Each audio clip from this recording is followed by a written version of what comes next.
बच्चों, पिछले वीडियो में हमने जाना आपातकाल के दौरान कौन कौन सी घटनाएं हुई और आपातकाल क्यों आवश्यक था, क्यों आवश्यक नहीं था। इस बारे में सरकार के तर्क और इस बारे में आलोचकों के तर्क।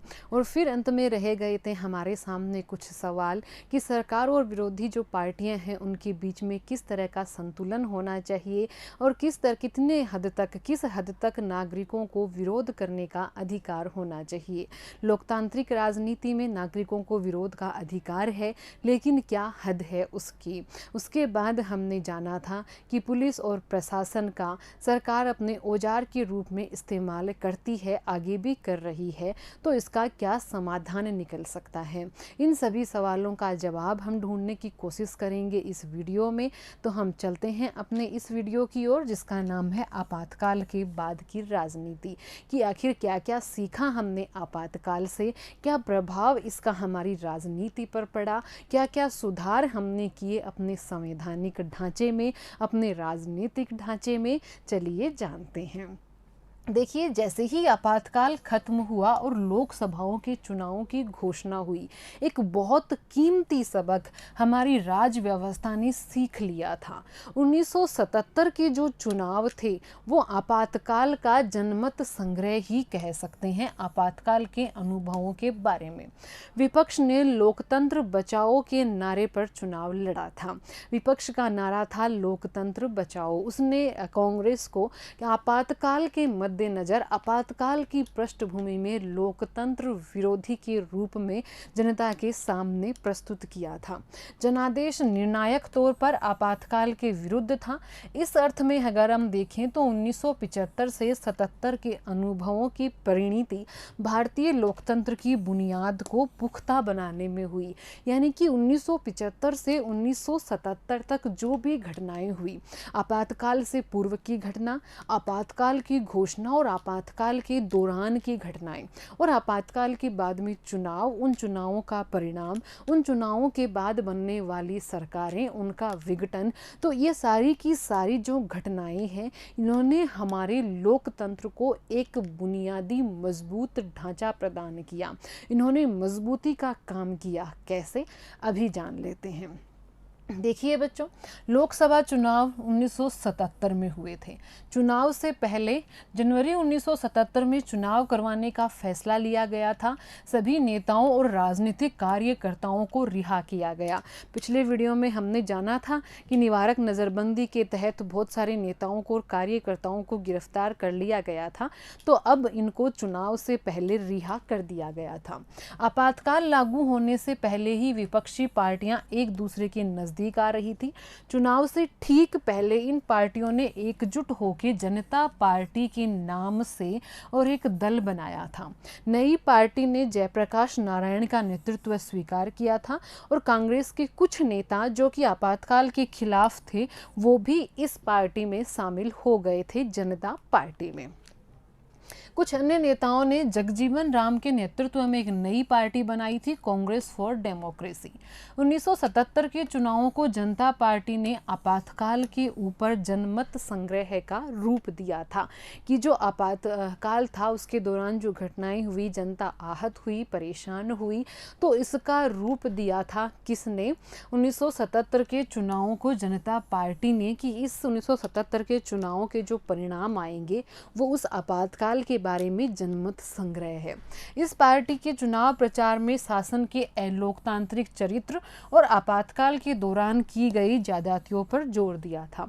जनता पार्टी ने अपने चुनाव प्रचार के दौरान आपातकाल के दौरान जो भी ज्यादतियां हुई थी, जो भी लोगों के मूल अधिकार छीने गए थे, निवारक नज़रबंदी का दुरुपयोग हुआ था, तो उन सारी ज्यादतियों का और बार बार प्रचार प्रसार किया था और जनता से अपने समर्थन में वोट की अपील की थी। चुनाव के नतीजे हम देखें तो चुनाव में पहली बार अब कांग्रेस हार गई थी। इंदिरा गांधी और उनके पुत्र संजय गांधी भी चुनाव हार गए थे।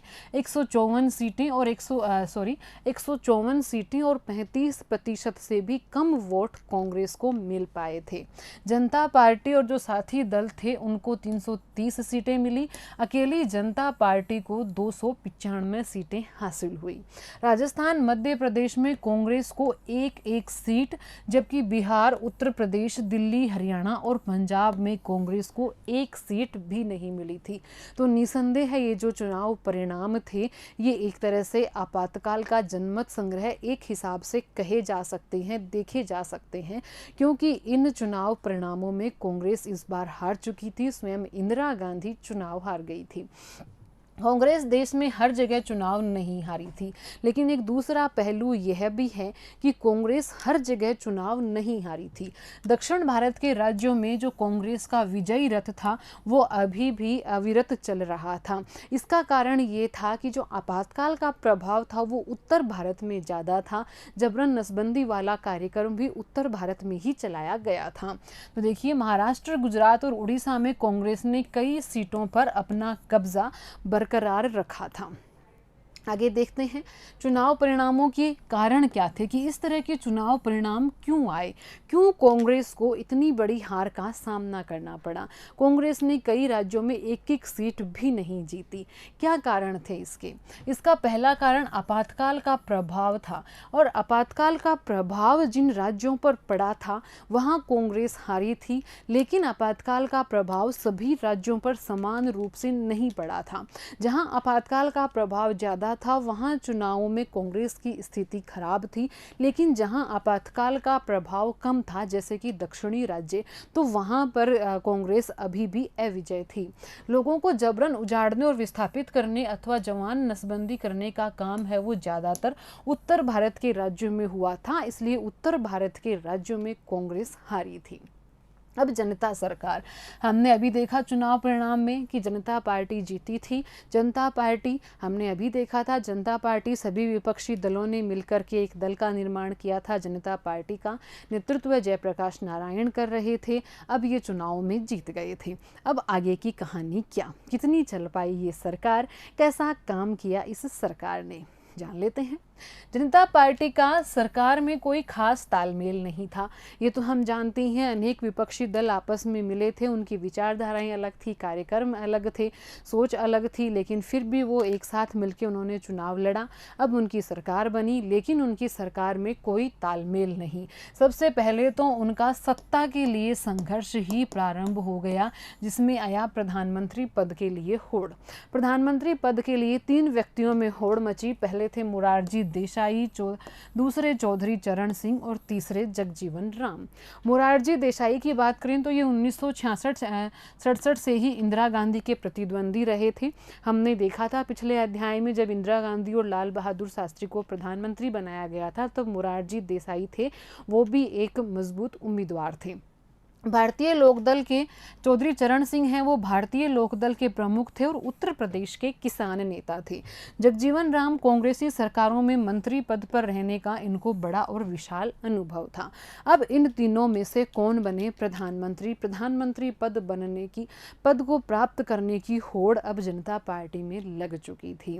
अंत में मोरारजी देसाई की बात पर सहमति बनी और मोरारजी देसाई हैं वो प्रधानमंत्री बने। अब हम देखते हैं कि किसी दिशा, नेतृत्व अथवा साझे कार्यक्रम का यहाँ पर अभाव था, क्योंकि जनता पार्टी अनेक दलों का एक मिला जुला संगम थी और आपस में इनमें कोई खास तालमेल नहीं था। इसलिए ना तो कोई इनके पास एक दिशा थी, ना कोई नेतृत्व था और ना ही इनके पास कोई साझे कार्यक्रम थे। कांग्रेस द्वारा अपनाई गई नीतियों और उनमें कोई बुनियादी बदलाव लाने में ये असफल रहे। यानी कि जो कांग्रेस ने नीतियां लागू की थी, जो कार्यक्रम लागू कर रखे थे, उनमें कोई बुनियादी बदलाव ये जनता पार्टी नहीं कर पाई थी, क्योंकि जनता पार्टी ने चुनाव तो साथ में लड़ लिया था, लेकिन सरकार साथ में कैसे चलाएंगे ये तय नहीं कर पाई थी। 18 माह में ही मोरारजी देसाई की सरकार ने अपना बहुमत खो दिया और उसके बाद में चौधरी चरण सिंह जी कांग्रेस के समर्थन से सत्ता में आए, प्रधानमंत्री बने और 4 माह बाद कांग्रेस ने अपना समर्थन वापस ले लिया और सरकार गिर गई।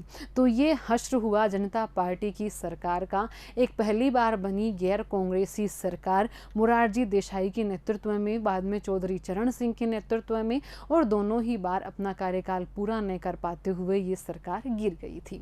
जनवरी 1980 में लोकसभा के नए सिरे से चुनाव हुए। जनता पार्टी को उत्तर भारत में मिली करारी शिकस्त। थोड़े ही वक्त के बाद में जहां जनता पार्टी ने बहुत सारी सीटें हासिल की थी लोकसभा चुनाव में, कुछ ही वक्त गुजरा था कि अब यहां करारी शिकस्त जनता पार्टी को मिल रही है। इंदिरा गांधी के नेतृत्व में कांग्रेस पार्टी ने भारी सफलता हासिल की और एक बार फिर कांग्रेस पार्टी 352 सीटों के साथ सत्ता में आ गई। देखें कि इस 1977 से 1979 के लोकतांत्रिक राजनीति का हमें क्या सबक मिलता है। 1970 से 1979 यानी कि चुनाव होना, उन चुनावों में जनता पार्टी का चुने जाना, उसके बाद जनता पार्टी में किसी भी साझे कार्यक्रम नेतृत्व का अभाव और डांवाडोल सी सरकार और फिर सरकार का गिरना और फिर वापस चुनाव होना, ये जो परिदृश्य है इससे हमारी राजनीति ने क्या सबक सीखा। एक बहुत बढ़िया शानदार सबक हमारी राजनीति ने सीखा, वो ये कि अगर सरकार अस्थिर हो और उसके भीतर कलह हो तो मतदाता ऐसी सरकार को कड़ा दंड देते हैं। अब देखते हैं विरासत 1975 से 1980 के इस वक्त की। 1975 से 1980 का ये वक्त है, ये हमें बहुत कुछ सिखा कर जाता है। इस वक्त में हमारे भारत को की जो कहीं लोकतांत्रिक राजनीति है उसके और पथ में एक बड़ा पड़ाव हम इसको मान सकते हैं। 1975 में सरकार विरोधी आंदोलन होना, उसके प्रतिक्रिया स्वरूप सरकार का आपातकाल लागू करना, एक संघर्ष के रूप में न्यायपालिका और संसद का आमने सामने होना, फिर चुनाव होना, उन चुनावों में वो वाली सरकार जिसने आपातकाल लागू किया था उस सरकार की जो दल है उसका करारी शिकस्त भुगतना, उसके बाद में एक गैर कांग्रेसी दल का सत्ता में आना, लेकिन साझे कार्यक्रम के अभाव में सरकार का गिरना, गिरने के बाद में फिर दोबारा उसकी सरकार का गिरना और चुनाव में उसको करारी शिकस्त मिलना। तो ये जो पूरा का पूरा घटनाक्रम है ये हमारी लोकतांत्रिक राजनीति को कुछ ना कुछ सिखा कर जाता है। बात कहें आपातकाल की तो परिस्थितियाँ जो भी थी, घटनाएं जो भी हुई, कारण जो भी थे, आपातकाल लागू करना ठीक था या नहीं ठीक था, जरूरी था या अनावश्यक था, लेकिन इतना तो तय है कि ये आपातकाल हमें बहुत कुछ सिखा गया। इतना तो तय है कि ये आपातकाल हमारी लोकतांत्रिक राजनीति में एक महत्वपूर्ण बुनियाद, एक महत्वपूर्ण मजबूती प्रदान कर गया। इस आपातकाल के दौर को एक टीके की तरह ही लिया गया, जैसे कि आज हम कहें कि कोविड फैल रहा है चारों ओर और उसका वैक्सीनेशन हम लेते हैं, उसका टीका लगवाते हैं, एक दिन बुखार चढ़ती है लेकिन उसका फ़ायदा हमें मिलता है कि हम उस प्रतिरोधी बन जाते हैं उस बीमारी के प्रति। तो आपातकाल को भी उस भारतीय राजनीति में एक टीके के रूप में लिया जा सकता है कि थोड़े वक्त के लिए हमने झेला जरूर, उस वक्त अति भी हुई, अनाचार भी हुए, नागरिकों को भी परेशानियां हुई, लेकिन वो बहुत बड़ा सबक हमें दी गया। आपातकाल के दौरान हुई घटनाओं के कारण बहुत सारे संशोधन हमने संविधान में करके और बहुत सारे ऐसे जो अर्थगत उलझाव वाले मुद्दे थे उनको हमने सुलझाने का प्रयास किया। कांग्रेस पार्टी एक नेता की लोकप्रियता पर अब निर्भर हो गई थी। कांग्रेस की प्रकृति में आए बदलावों के मद्देनजर अन्य विपक्षी दल अब गैर कांग्रेसवाद की राजनीति की तरफ मुड़े।